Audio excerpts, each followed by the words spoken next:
ہم اپنے دیش سے محبت ایسی کرتے ہیں آج بھی آزادی کا دن ہے نا، آزادی کا دن ہے، یہ لگے ہاتھوں یہ بات کہہ کر کے گزرتا ہوں، آج بھی جا کر کے دیکھیں انڈیا گیٹ پر سب سے زیادہ شہیدوں کے نام جو لکھے گئے وہ مسلمانوں کے ہیں۔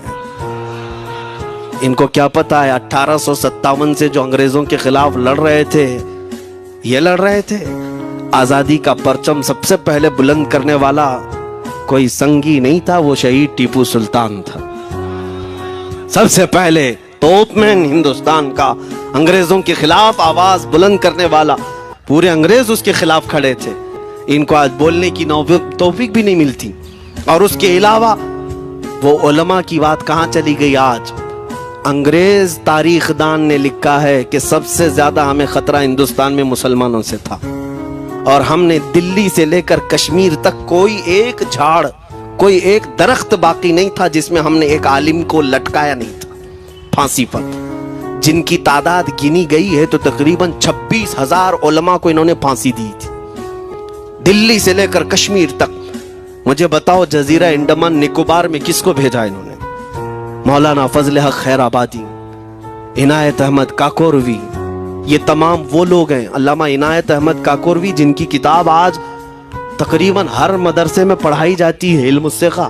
یہ کتاب یہاں چٹائی پر بیٹھ کر لکھی ہوئی نہیں، اس جیل کی دیواروں پر لکھی ہوئی کتاب، اس کو پڑھ کر کے آج بچے عالم بنتے، ہم بھی پڑھے۔ یہ وہ لوگ ہیں جن کو صرف اور صرف حق بات کہنے کی بنیاد پر زندگی بھر جیل میں ڈال دیا گیا۔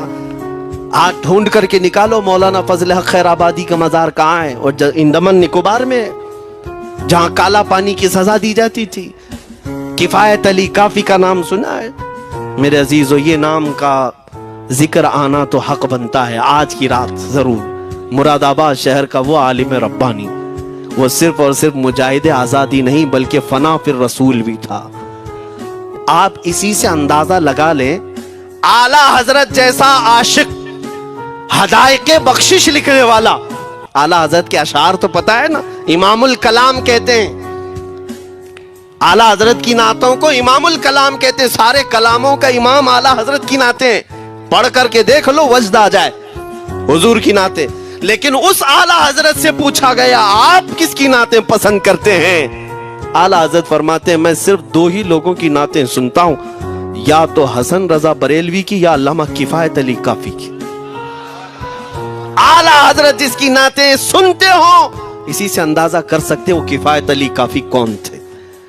میں اکثر جگہوں پر ان کا تذکرہ کرتا ہوں تاکہ بچوں کے ذہنوں میں یہ بات منتقل ہو جائے۔ اب میں آپ کو بتاؤں، ان کی زبان میں اللہ نے وہ طاقت دی تھی کہ وہ جب عشق رسول پر بولتے تھے تو ہزاروں کا مجمع رونے لگتا تھا، ان کی طرف آ جاتے، اور انگریزوں کو یہ بات قطعاً پسند نہیں تھی۔ انہیں کئی طرح سے گرفتار کرنے کی کوشش کی گئی، آخر کار ایک منافق کے ذریعے سے مولانا کفایت علی کافی کو گرفتار کرنے کے لیے انگریز آئے۔ کتنے جانتے ہیں؟ 3,000 لوگ آئے ایک عالم کو گرفتار کرنے۔ ہمیشہ کتے جھنڈ میں ہی آتے ہیں، ہاں ماب لنچنگ بھی جو ہے نا کتے جھنڈ میں ہی کرتے ہیں۔ کفایت علی کافی رحمت اللہ علیہ کو گرفتار کر کے لے گئے دارالامارت میں۔ انگریزوں نے رات کے وقت کفایت علی کافی کے کپڑے کھولے اور ان کے جسم پر گرم استری پھیری، استری سے پورا داغتے تھے، اور جب چمڑی جل جاتی تھی تو اس پر نمک چھڑکتے تھے۔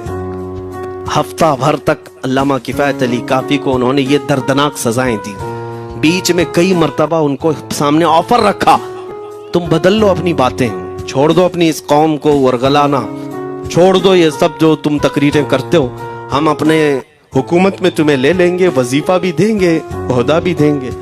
کفایت علی کافی رحمت اللہ علیہ نے فرمایا تم غلط جگہ ہاتھ مارے ہو، ہاں یہ وہ جگہ نہیں ہے جہاں سے 500 پاؤنڈ لے کر کے کوا بھی حلال کر دیا جائے، ہر چیز جو ہے تمہارے حساب کی بنا دی جائے، یہ وہ جگہ نہیں ہے۔ کفایت علی کافی رحمت اللہ علیہ نے کہا میرا دین اتنا سستا نہیں ہے، اتنا سستا نہیں ہے۔ اس کے بعد انہوں نے کہا تو پھر تم مرنے کے لیے تیار رہو، کہا خوشی سے۔ 8 دن کے بعد ان کو ایک چوراہے پر لے جا کر پھانسی کا پھندا لگایا گیا، اور پورے مجمع میں آپ کو پھانسی کے لیے چڑھایا گیا۔ انگریزوں نے پوچھا تھا کوئی آخری وصیت ہے تمہاری، کوئی آخری خواہش ہے تو بتا دو لوگوں میں۔